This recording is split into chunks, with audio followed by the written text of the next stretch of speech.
بسم الله الرحمن الرحيم. الحمد لله رب العالمين، وصلى الله وسلم وبارك على نبينا محمد وعلى آله وصحبه أجمعين. اما بعد، ہم لوگ عمدۃ الاحکام للامام المقدسی اس کتاب کو پڑھ رہے ہیں، اور اس کتاب میں ہم لوگ باب الرہن وغیرہ، اس باب کے تحت بعض حدیثیں جو امام مقدسی نے ذکر کی ہیں، جو ان کا اطلاق ہے رہن اور اس کے علاوہ.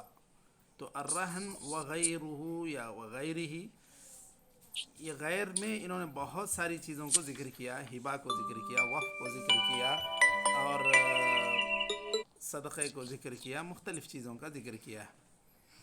اب یہاں پر ہم لوگ جو باب پڑھنے جا رہے ہیں، یہ امام مقدسی کے اعتبار سے، ان کی تبویب کے اعتبار سے باب الرہن وغیرہ، اس باب کے تحت ہی یہ حدیثیں آ رہی ہیں. لیکن بعض جو شارحین نے مختلف عناوین اضافی اس میں ذکر کیے ہیں، اس میں یہاں پر باب الوقف ذکر کیا ہے شارح عمدۃ الاحکام شیخ آل بسام نے تیسیر العلام میں. تو اب ہم لوگ جو حدیث پڑھنے جا رہے ہیں اس کا نمبر ہے 284 284. بعض پی ڈی ایف کے نسخوں میں 347 ہے. جی شیخ، شروع کریں. بسم الله الرحمن الرحيم. أحمده ونصلي على رسول الكريم أما بعد. وعن عبد الله بن عمر رضي الله عنهما قال: أصاب عمر أرضا بخيبر فأتى النبي صلى الله عليه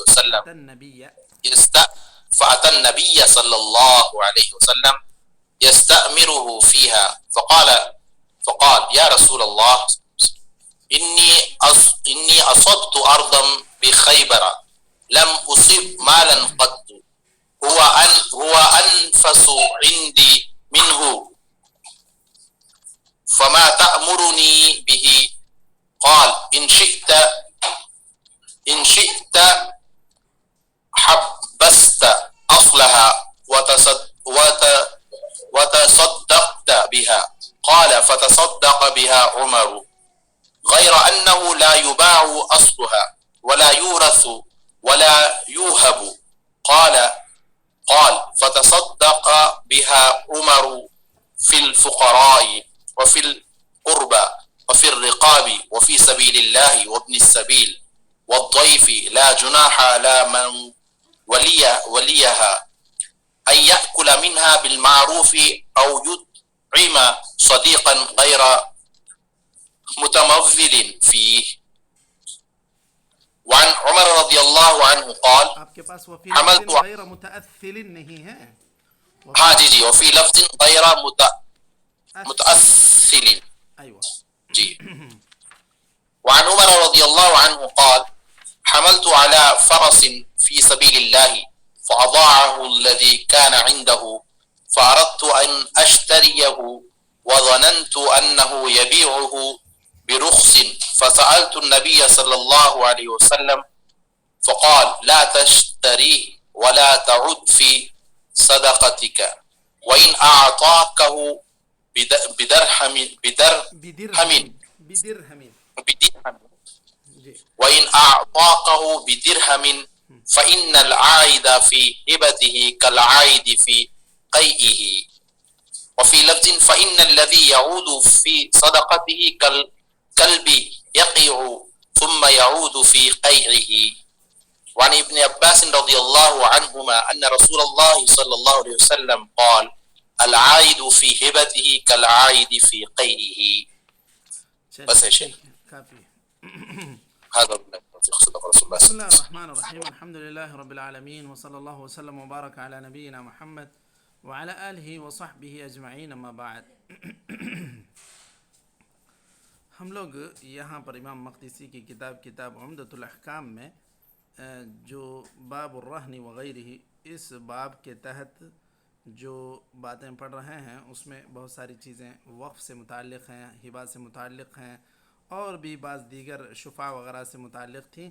تو انہوں نے ان سارے احادیث کو اسی باب کے تحت ذکر کر دیا، اس کے لیے الگ تبویب نہیں کی، باب نہیں باندھا. بعض شارحین نے اس کے لیے الگ سے باب الوقف کا عنوان باندھا ہے اس حدیث کے لیے، خاص طور پر جو حضرت عمر رضی اللہ عنہ کی حدیث ہے۔ تو حدیث یہ ہے، حضرت ابن عمر یعنی حضرت عمر بن الخطاب رضی اللہ عنہ کے فرزند روایت کرتے ہیں کہ حضرت عمر رضی اللہ عنہ کو خیبر میں جب فتح ہوئی تو سب کو کچھ نہ کچھ حصہ ملا۔ حضرت عمر رضی اللہ عنہ کو جو ملا وہ کافی بہتر اور کافی عمدہ جگہ تھی۔ تو انہوں نے آ کر اللہ کے رسول صلی اللہ علیہ وسلم سے مشورہ کیا کہ مجھے خیبر میں جو زمین ملی ہے اب تک کی سب سے بہترین زمین وہ ہے، آپ کا کیا مشورہ ہے کہ میں اس کو کس طرح زیادہ سے زیادہ نیکیاں کمانے میں میں اس کو استعمال کروں؟ تو اللہ کے رسول صلی اللہ علیہ وسلم نے مشورہ دیا، ان شئت حبست، یا اگر حبستہ بھی پڑھیں تو بھی کوئی مسئلہ نہیں ہے، تحبیس حبست کہیں گے تو تحبیس سے ہو جائے گا۔ ان شئت حبست اصلها وتصدقت بها، اگر تم چاہو تو اس کے اصل کو یعنی یہ جو بنیادی شے ہے یا جو زمین ہے اس کو روک دو، اس کو روک دو، وقف کر دو، وتصدقت بها، اس کو صدقہ کرو، اس کے اصل کو روک کر اس کے منافع کو صدقہ کرو، یعنی اس سے جو فائدہ آئے گا اس کو صدقہ کر دو۔ تو حضرت عمر رضی اللہ عنہ نے ایسے ہی کیا، حضرت عمر نے اس کو صدقہ کیا اور اس میں مزید کچھ وضاحتیں لکھ دیں، انہ لا یباع اصلها، یہ زمین کسی بھی صورت میں بیچی نہیں جانی چاہیے، ولا یورث، نہ ہی کل کے دن میرے وارثین اٹھ کھڑے ہوں کہ یہ ہمارے والد کی زمین ہے، ہم لوگ چاہتے ہیں اس کو، یہ ہمارا حق، یہ بھی نہیں، ولا یوہب، اور نہ فقیر ہی کو صحیح اس کو ہبے میں دیا نہیں جائے گا۔ فتصدق بها عمر فی الفقراء وفی القربى، تو اس کا جو فائدہ ہے وہ کس کو پہنچے گا، کس کے لیے انہوں نے صدقہ کیا، اس کی وضاحت کر رہے ہیں۔ فقراء کے لیے، رشتہ داروں کے لیے، اور اللہ کی راہ میں جہاد کے لیے، اور غلاموں کو آزاد کرنے کے سلسلے میں، مسافروں کے لیے، مہمان کے لیے، یا جو آدمی اس وقف کا نگہبان ہوگا وہ بھی اس سے حسب ضرورت کھا سکتا ہے، یا اپنے کسی دوست کو کھلا بھی سکتا ہے۔ اور اس کو جو کھانے کی یا اپنے دوست کو کھلانے کی، مہمان نوازی کی اجازت دے رہے ہیں، یہاں پر ایک شرط یہ بھی لگا رہے ہیں، غیر متمول فیہ، اس کو ایک فائدہ کمانے کا ذریعہ نہ بنا لے، اتنا ہی لے جتنے اس کی ضرورت ہو، اس کے ذریعے سے فائدہ کمانے کی کوشش نہ کرے، ورنہ ایسا نہ ہو کہ یہ جتنا بھی وقف کا مال آئے اس میں سے اس کا ایک بڑا حصہ انہی کو چلا جائے نگرانی کے بہانے۔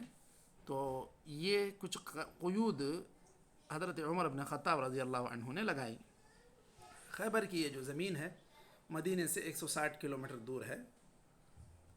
یہودیوں کو یہاں سے فتح کے بعد ان کو یہاں سے بے دخل کر دیا گیا تھا، سب مسلمان ہی وہاں کے مالک تھے۔ اللہ کے رسول صلی اللہ علیہ وسلم نے وہاں کی بعض زمینوں پر یہودیوں کو بٹائی پر دیا تھا کہ تم اس میں محنت کرو، آدھا حصہ تمہارا آدھا ہمارا۔ حضرت عمر رضی اللہ عنہ کی خلافت تک یہی معمول رہا۔ حضرت عمر کی جب خلافت آئی تو آپ نے ان یہودیوں کو یہاں سے ملک بدر کر دیا، نہیں، ان کو یہاں سے باہر کر دیا، نکال دیا ان کو۔ تو یہ کہا جا سکتا ہے کہ یہ خلفائے راشدین کی سنت میں سے ایک ہے کہ یہاں سے یہودیوں کو باہر کر دیا گیا۔ تو یہاں اس حدیث میں جو اہم بات ذکر کی جا رہی ہے وہ وقف اور اس کے احکام ہے، کہ اگر کوئی انسان وقف کرتا ہے تو کیا وہ ایسا کر سکتا ہے کہ یہ وقف یہ ہمیشہ کے لیے باقی رہے اور اس کے جو فائدے ہیں وہ لوگوں کے کام آئے، خاص طور پہ فقیروں کے اور نیکی کے کاموں میں، جیسے کہ کچھ حضرت عمر رضی اللہ عنہ نے مزید وضاحت کر دی کہ اس کو نہ کسی کے حصے، کسی کا ترکہ بنایا جائے گا، نہ یہ کسی کو ہبہ کیا جا سکتا ہے، نہ اس کو بیچا جا سکتا ہے۔ تو یہ ساری باتیں حضرت عمر رضی اللہ عنہ نے لکھوا دیں، بتلا دیں۔ تو اسی کی بنیاد پر ائمہ کرام نے وقف کے احکام کا استنباط کیا ہے، جیسے کچھ حضرت عمر رضی اللہ عنہ نے اس میں لکھوایا۔ اس حدیث سے اب جو باتیں مستنبط ہو رہی ہیں اس میں یہ ہے کہ ان حبست اصلها ان شئت حبست اصلها وتصدقت بها، اس کا مطلب یہ ہے کہ وقف اگر چاہو تو تم وقف کر دو۔ اس حدیث سے معلوم ہوتا ہے کہ وقف کیا جا سکتا ہے، وقف کیا جانا چاہیے، بلکہ یہ مستحب عمل ہے۔ یؤخذ من قوله غیر انه لا يباع اصلها ولا يوهب ولا يورث، یہاں پر اس جو انہوں نے یہ کہا کہ اس کو ترکے میں نہیں دیا جائے گا، اس کو ہبہ نہیں کیا جائے گا، تو اس کو کیا جائے گا، اس کی نگرانی کی جائے گی، اس کے فائدے کو نکال کر غریبوں میں تقسیم کیا جائے گا۔ وہ کسی بھی شکل میں ہو سکتی ہے، وہ زمین زرعی زمین ہے تو اس کی جو پیداوار آتی ہے اس کو اس طرح تقسیم کیا جائے گا نیک کاموں کے لیے۔ کوئی بلڈنگ ہے، اس کا کرایہ آتا ہے، اس کے کرایہ کو نیکی کے کاموں میں خرچ کیا جائے گا، اس کے جو مینٹیننس کا جو خرچ آتا ہے اس میں سے اس کو ادا کیا جائے گا۔ تو یہ ساری باتیں اس وقف سے کی جائیں گی۔ جو کچھ واقف کی نیت ہے، اس نے جو کچھ وصیت کی ہے، جو کچھ باتیں اس تعلق سے اس نے لکھوائی ہیں، وہ اس کی منشا، اس کی مرضی کے مطابق اس کو چلایا جائے گا۔ اور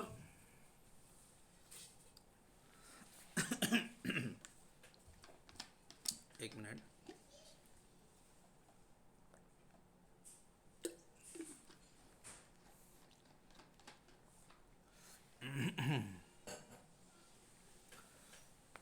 یہ جو وقف ہوتا ہے کسی کا بھی، اس کے ذریعے سے کیا کام کیے جا سکتے ہیں؟ مدرسے بنائے جا سکتے ہیں، مسافروں کے لیے قیام گاہ بنائی جا سکتی ہے، ہسپتال بنائے جا سکتے ہیں۔